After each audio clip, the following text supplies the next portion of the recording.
Good morning, students. Hope your studies are going fine. Today we will discuss electrochemistry chapter. Students, काफ़ी comments मुझे मिले हैं कि sir electrochemistry chapter में कई बार स्टेटमेंट होते हैं, डेफिनेशंस आती हैं जो स्कूल एग्जाम में पूछी जाती हैं, यह हमारी बेसिक अंडरस्टैंडिंग के लिए मस्ट हैं। तो इन डेफिनेशंस को, इन स्टेटमेंट्स को लर्न करने में प्रॉब्लम होती है। तो आज की वीडियो में मैं सिर्फ इलेक्ट्रोकेमिस्ट्री चैप्टर के जो मेन डेफिनेशंस हैं, स्टेटमेंट्स हैं, आज मैं इन्हीं को कवर करूंगा। तो सबसे पहले हम लोग डिस्कस करते हैं स्टूडेंट्स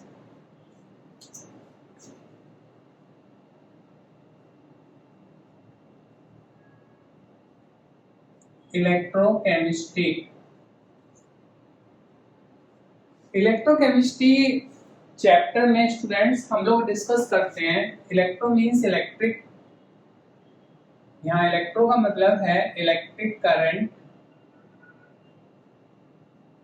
और ये chemical reactions.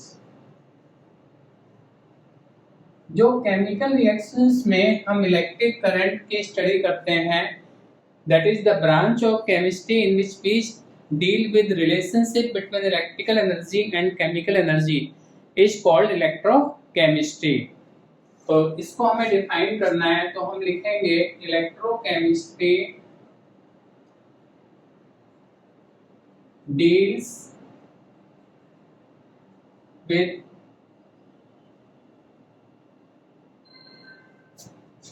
relationship between electrical energy and chemical energy। ठीक है, यहाँ हम इलेक्ट्रिकल एनर्जी और केमिकल एनर्जी के बारे में बात करते हैं स्टूडेंट्स। जैसे हमारे पास इलेक्ट्रोकेमिकल सेल है,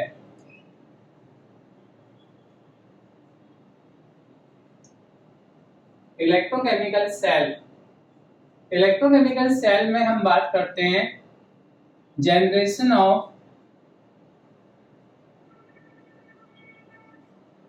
इलेक्ट्रिकल एनर्जी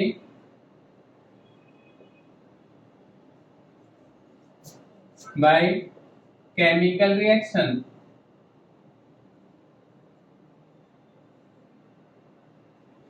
तो इलेक्ट्रोकेमिकल सेल एक हमारे पास इस तरह का डिवाइस है जिसमें हम कोई chemical reaction, redox reaction carry out करते हैं और उस रिडॉक्स रिएक्शन से हमें इलेक्ट्रिकल एनर्जी जनरेट होती है। इलेक्ट्रोलाइटिक सेल,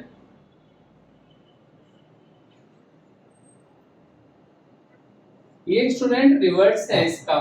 यहां हम बात करते हैं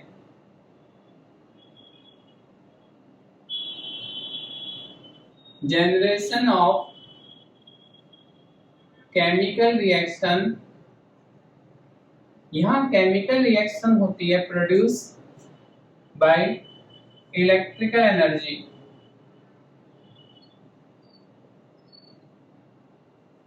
electrical energy that is electric current हम फ्लो करेंगे तो केमिकल रिएक्शन होती है। तो अगर हमारे पास केमिकल रिएक्शन से इलेक्ट्रिक एनर्जी प्रोड्यूस हो रही है तो इलेक्ट्रोकेमिकल सेल, और अगर केमिकल रिएक्शन से इलेक्ट्रिकल एनर्जी प्रोड्यूस हो रही है तो हम इसे बोलेंगे स्टूडेंट्स इलेक्ट्रोलाइटिक सेल। अब इलेक्ट्रोलाइटिक सेल में हमारे पास इलेक्ट्रोड्स होते हैं। ठीक है, टीचर आपसे स्कूल एग्जाम में इस तरह के स्टेटमेंट्स पूछते हैं। टीचर बोलेंगे व्हाट इज इलेक्ट्रोड। तो इलेक्ट्रोड क्या होता है? एक कंडक्टर है थ्रू विच करंट एंटर्स और लीव्स द इलेक्ट्रोलाइट। कंडक्टर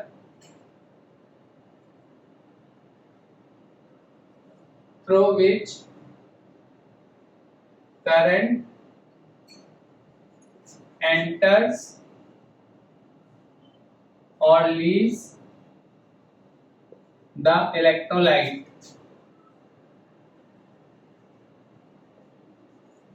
ठीक है, ये हमारा हो गया कंडक्टर।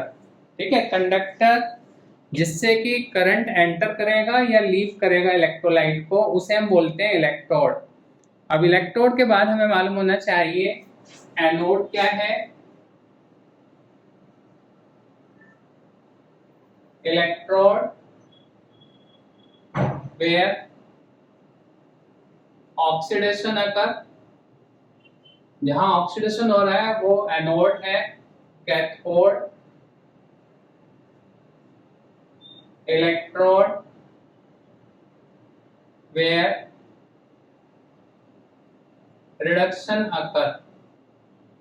ठीक है, जहां पर ऑक्सीडेशन होता है स्टूडेंट्स उसे एनोड बोलते हैं, और जहां रिडक्शन होता है उसे हम लोग कैथोड बोलते हैं।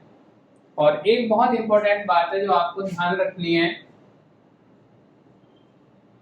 इन इलेक्ट्रोकेमिकल सेल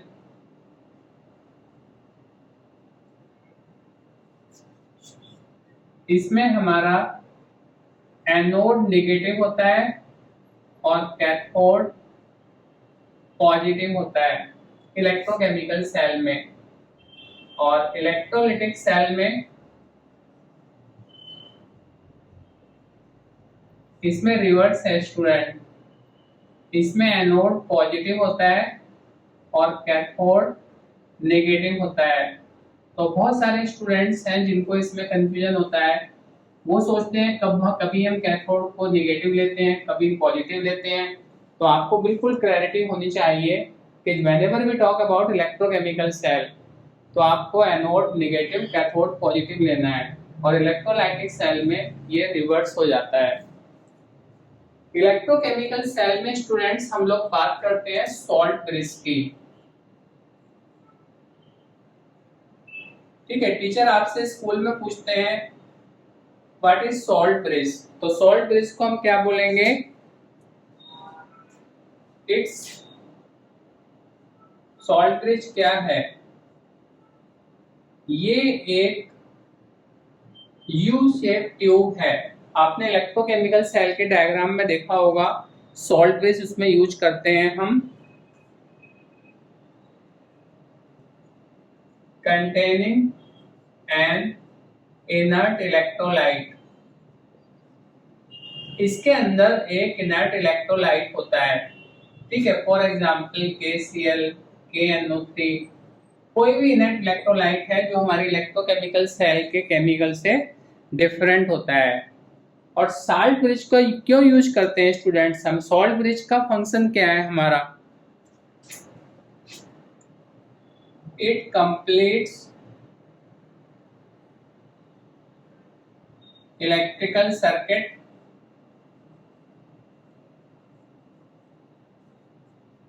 maintains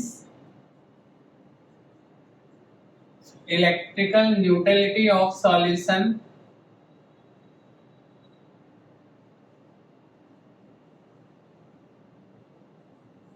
जो हमारे एनोड और कैथोड के सॉल्यूशन होते हैं, इलेक्ट्रोलाइट सॉल्यूशन, उनके इलेक्ट्रिकल न्यूट्रलिटी को मेंटेन करता है। इसके बाद स्टूडेंट्स हमारे पास नेक्स्ट है EMF of cell.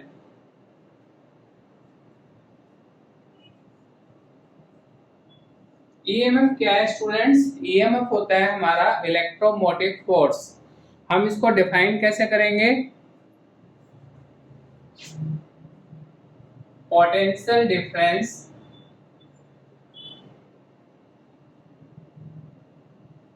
between two electrodes when no or very little current is flowing। जब हमारी इलेक्ट्रोकेमिकल सेल में बिल्कुल करंट फ्लो नहीं कर रहा है या बहुत नेग्लिजिबल करंट फ्लो कर रहा है, तो उस समय जो पोटेंशियल डिफरेंस होता है उसे स्टूडेंट्स बोलते हैं EMF of cell, that is electromotive force. Standard hydrogen electrode,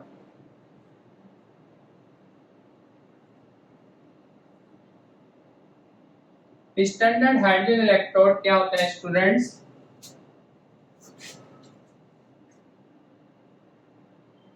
hydrogen gas dipped in solution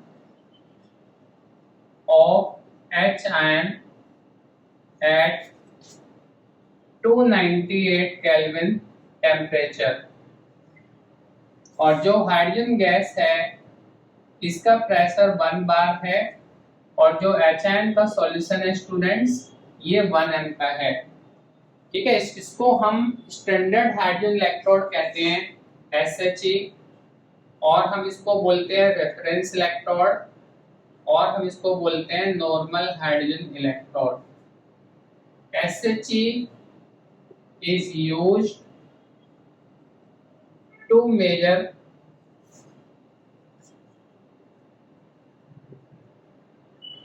the electrode potential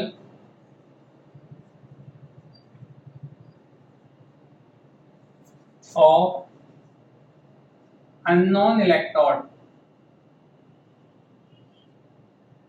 कोई भी अननोन इलेक्ट्रोड है, हमें उसका पोटेंशियल मेजर करना है तो हम वो स्टैंडर्ड हाइड्रोजन इलेक्ट्रोड की हेल्प से करते हैं।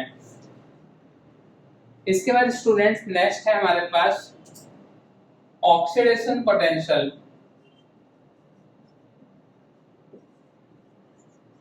इस चैप्टर में हम लोग पढ़ते हैं oxidation potential, reduction potential.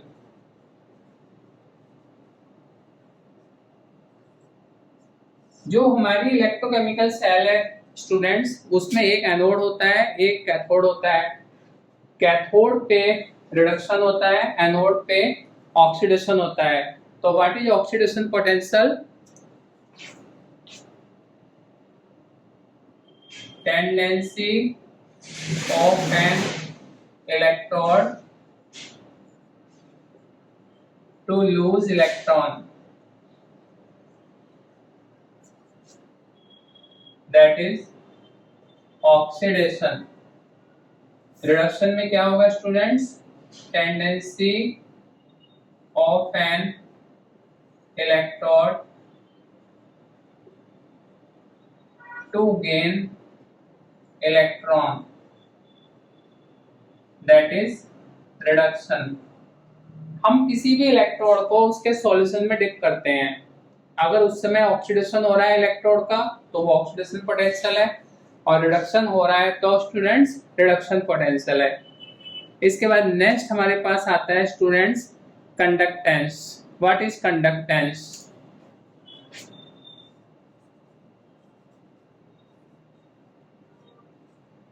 Conductance को G से डिनोट करते हैं हम। कंडक्टेंस है students reciprocal of resistance, that is conductance. Conductance का सिंबल क्या है स्टूडेंट्स? G। तो कंडक्टेंस हमारा हो जाएगा 1/R, और यूनिट ऑफ कंडक्टेंस ये हमारी हो जाएगी ओम इनवर्स और S। ये कंडक्टेंस है। इसके बाद है स्टूडेंट्स रेजिस्टेंस।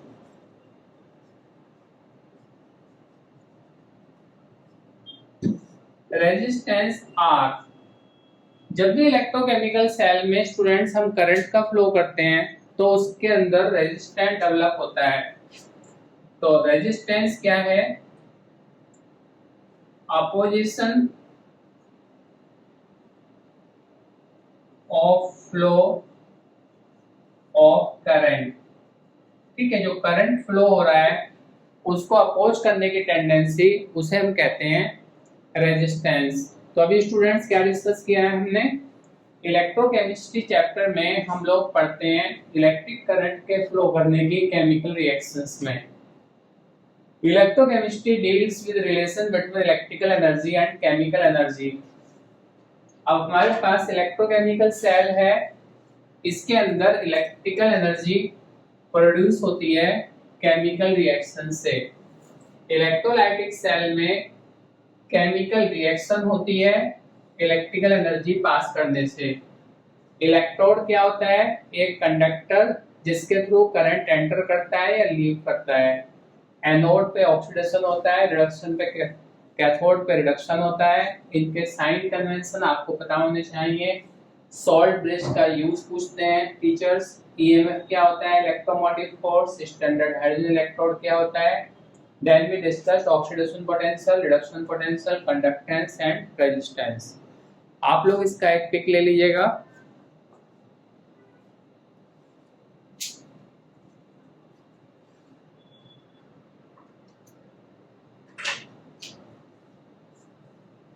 इसके बाद स्टूडेंट नेक्स्ट टर्म है हमारे पास स्पेसिफिक कंडक्टेंस और कंडक्टिविटी।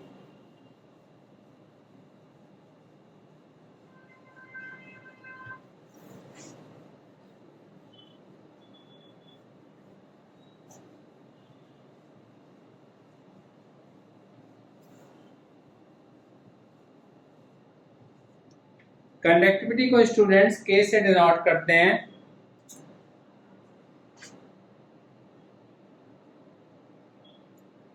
स्पेसिफिक कंडक्टेंस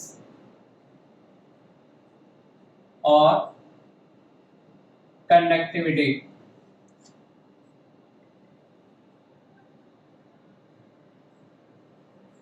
के ठीक है, ये क्या होती है स्पेसिफिक कंडक्टेंस और कंडक्टिविटी क्या होती है।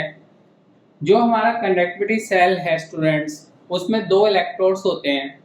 उन इलेक्ट्रोड्स के बीच में हम एक सॉल्यूशन फिल करते हैं। उस सॉल्यूशन की जो कंडक्टिविटी है उसे हम कहते हैं स्पेसिफिक कंडक्टेंस और कंडक्टिविटी। तो हम इसका डिफाइन करेंगे, conductance of solution placed between two parallel electrode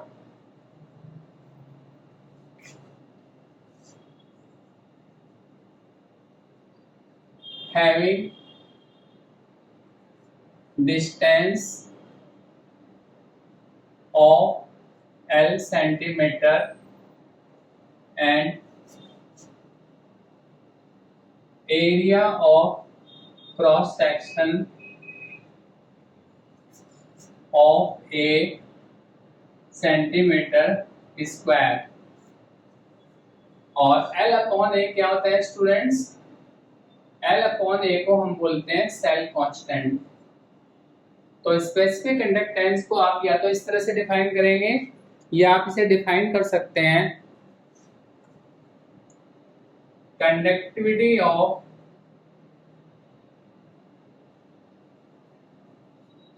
1 centimetre cube of solution. ठीक है, कंडक्टिविटी क्या होती है students, conductivity of 1 centimetre cube of solution, conductance is better word,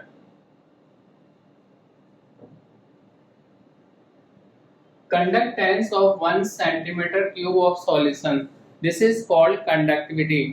और इसका यूनिट क्या होगा स्टूडेंट,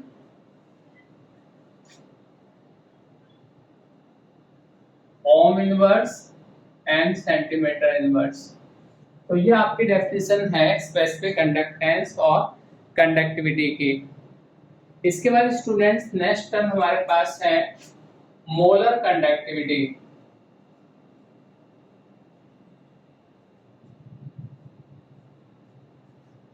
मोलर कंडक्टिविटी को हम लोग डिनोट करते हैं डेल्टा एम से।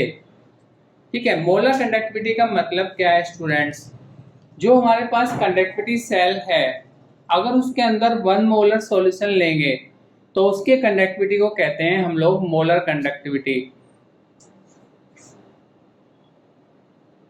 Conductance of 1 m solution placed between, जैसे ऊपर लिखा है बिल्कुल इसी तरह से, 2 electrodes having distance of L centimeter and area of cross section of A centimetre square. अगर आपने 1 m का सॉल्यूशन लिया है, मोलर सॉल्यूशन लिया है, तो उसकी कंडक्टिविटी को स्टूडेंट्स हम लोग बोलते हैं मोलर कंडक्टिविटी, और इसकी यूनिट क्या हो जाएगी,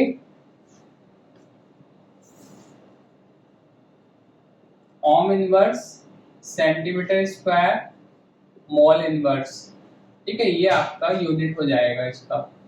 ठीक है, अगर स्कूल एग्जाम में आपको डिफाइन करना है तो आपको प्रॉपर स्टेटमेंट लिखना है, और स्टेटमेंट लिखने के बाद आपको साथ में यूनिट भी लिखनी है। इसके बाद स्टूडेंट्स है लिमिटिंग मोलर कंडक्टिविटी।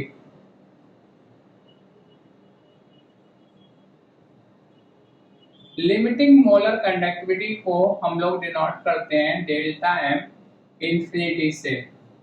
ठीक है, इसको आप डिफाइन कैसे करेंगे, molar conductivity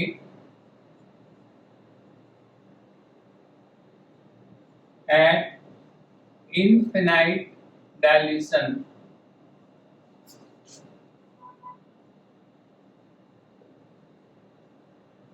is called delta M infinity. ठीक है, इनफिनाइट डाइल्यूशन पे जो कंडक्टिविटी होती है उसे बोलते हैं हम लोग लिमिटिंग मोलर कंडक्टिविटी। इसी से रिलेटेड आपके पास है Kohlrausch's law.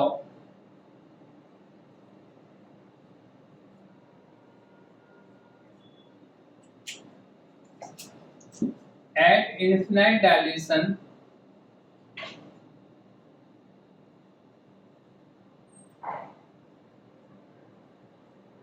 ions move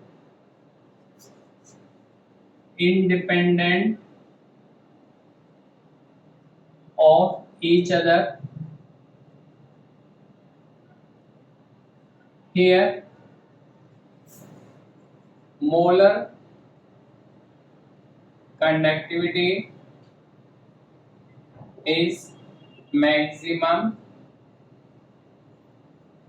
and called molar conductivity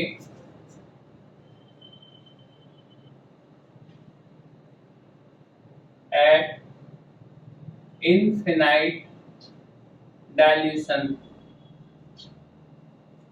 delta M infinity. और स्टूडेंट्स इसको कैलकुलेट कैसे करते हैं हम लोग, delta M infinity is equal to conductivity of cation at infinite dilution plus conductivity of anion, and these are their respective coefficient। जैसे आपके पास NaCl है तो this is equal to, दोनों coefficient आपके 1 हो जाएंगे, लेकिन अगर MgCl2 है तो इसकी वैल्यू 1 होगी, बट इसकी वैल्यू आपकी 2 हो जाएगी क्योंकि इसमें 2Cl आयन है। इसके बाद स्टूडेंट्स नेक्स्ट है हमारा इलेक्ट्रोलिसिस। ठीक है, इलेक्ट्रोलिसिस को हम लोग कैसे डिफाइन करते हैं,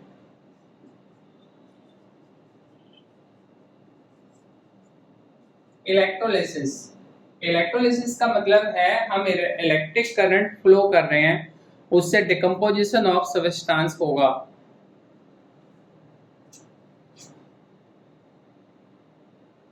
decomposition of substance upon passing electricity in molten or aqueous solution of electrolyte। ठीक है, जब भी हम किसी इलेक्ट्रोलाइट का मोल्टन या एक्वस सॉल्यूशन लेते हैं और उसमें इलेक्ट्रिक करंट पास करते हैं तो हम उसे कहते हैं electrolytes.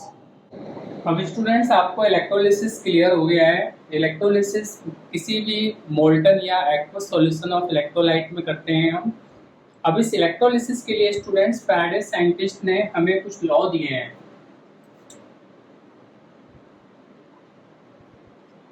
Faraday's first law of electrolysis. दो लॉज हैं स्टूडेंट्स जो हमें मालूम होने चाहिए. Faraday's first law of electrolysis. ये क्या है student? Faraday's first law of electrolysis. Mass of a substance deposited और इवॉल्व. कोई सॉलिड है तो डिपॉजिट होगा, कोई गैस है स्टूडेंट्स तो इवॉल्व होगी. तो mass of a substance deposited और evolve at electrode is directly proportional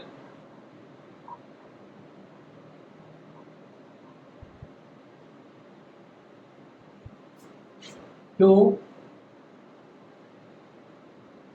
amount of electricity used. आप इसको कैसे लिख सकते हैं? Mass is proportional to amount of electricity, or we can write mass is proportional to I into T. I क्या है student? Current in ampere. और T क्या है यहाँ पे? टाइम. टाइम हमें लेना होता है सेकेंड में. और we can write it mass is equal to ZIT. ठीक है, Z क्या होता है? Electrochemical equivalent. And this electrochemical equivalent will be equal to mass of substance if I is 1 ampere, T is 1 second. अगर 1 ampere का current 1 second तक पास करें, मतलब 1 कूलम करंट पास करें, तो जो मास हमें मिलता है इसे कहते हैं electrochemical equivalent. Z is electrochemical equivalent.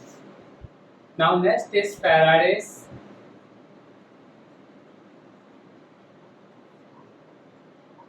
second law of electrolysis.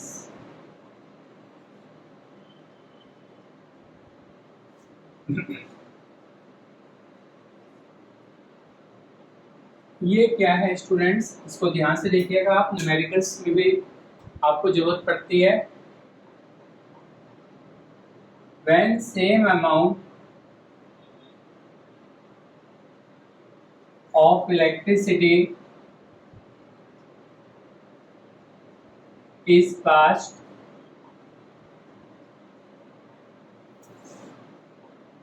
in different electrolytes,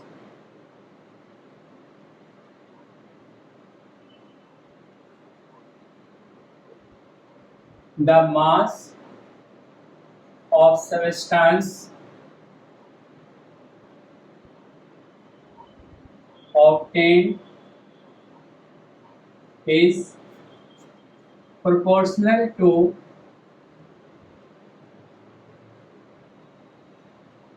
their equivalent weight. Equivalent weight आपको मालूम होगा स्टूडेंट. इक्विवेलेंट वेट होता है हमारा एटॉमिक मास और molar mass divide by valency और चार्ज. ठीक है, इसके आप लोग न्यूमेरिकल्स करेंगे Faraday's first law of electrolysis के और सेकंड लॉ ऑफ इलेक्ट्रोलिसिस के. इसके बाद स्टूडेंट्स नेक्स्ट है ये जो हम फैराडे की बात कर रहे हैं. फैराडे है क्या है? What is Faraday? The charge on 1 mole of electron is called 1 Faraday. और इसकी वैल्यू है students 1 Faraday equal to 96500 coulombs. ठीक है, कैसे निकालते हैं हम 1 मोल ऑफ इलेक्ट्रॉन पे charge?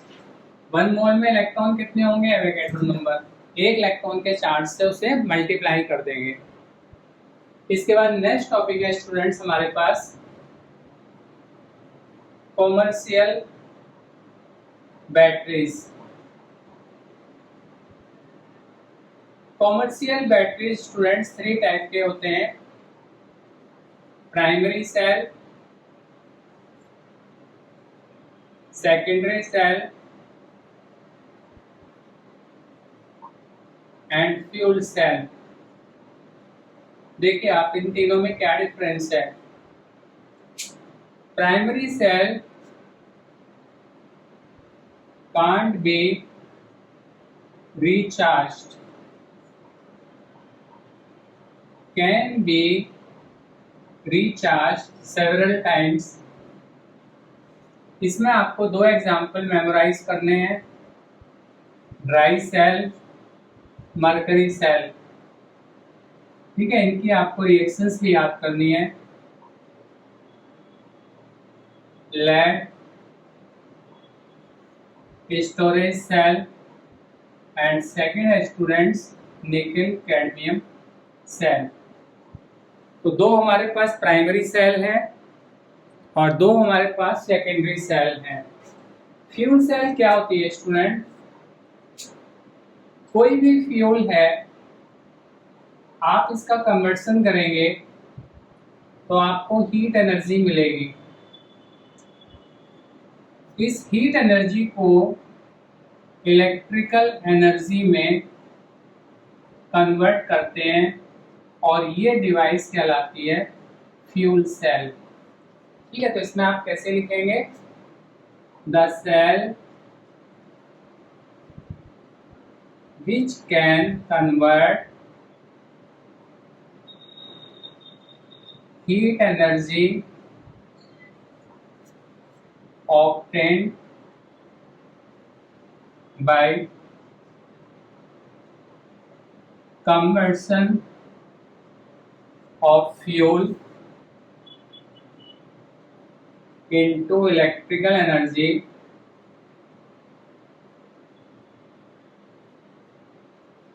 is called fuel cell। इसमें आपको बहुत इंपॉर्टेंट एग्जाम्पल याद करना है, H2O2 फ्यूल सेल। इसको यूज किया गया था स्टूडेंट्स अपोलो स्पेस प्रोग्राम में। आपके पास 5 तरह के सेल हैं जिनके आपको रिएक्शंस याद करने हैं। रिएक्शंस का मतलब आपको एनोड की रिएक्शन करनी है, कैथोड की रिएक्शन करनी है, इलेक्ट्रोलाइट करना है। 5 सेल कौन सी है students? Dry cell, mercury cell, lead storage cell, nickel cadmium cell and fuel cell. और इन 5 में सबसे ज्यादा इंपॉर्टेंट है आपके पास H2O2 fuel cell and lead storage cell. इसके बाद स्टूडेंट्स हम बात करते हैं इसमें next corrosion.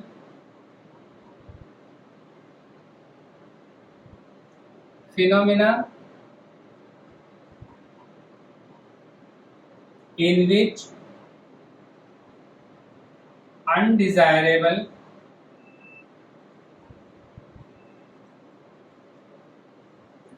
product forms over metal surface। ठीक है, और कोरोजन में ही हमारा इससे रिलेटेड है rusting.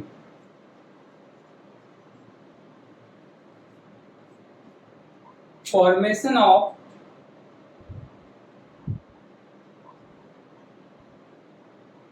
hydrated ferric oxide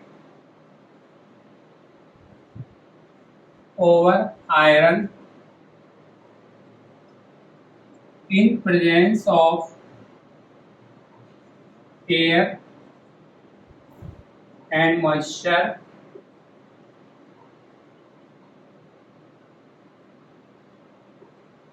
is called rusting. इसकी आपको रिएक्शंस याद करनी है। So now we know what is corrosion, what is rusting. तो स्टूडेंट्स, मैंने आपको इलेक्ट्रोकेमिस्ट्री चैप्टर के मोस्ट इंपॉर्टेंट जो डेफिनेशंस हैं, स्टेटमेंट्स हैं, ये इस वीडियो में मैंने कवर किए हैं। आप लोग इन सारे स्टेटमेंट्स को प्रॉपर लर्न करो, इनका मीनिंग आपको क्लियर होना चाहिए। अगर स्टेटमेंट आपको क्लियर होंगे तो आप एग्जाम में प्रॉपर डिफाइन कर सकते हैं और इससे आपको न्यूमेरिकल्स में भी हेल्प मिलेगी। आई होप आपको ये वीडियो पसंद आया होगा। आपके जो भी कमेंट्स हैं आप मुझे भेज सकते हैं, मैं अपनी नेक्स्ट वीडियो में उन्हें कवर करने की कोशिश करूँगा।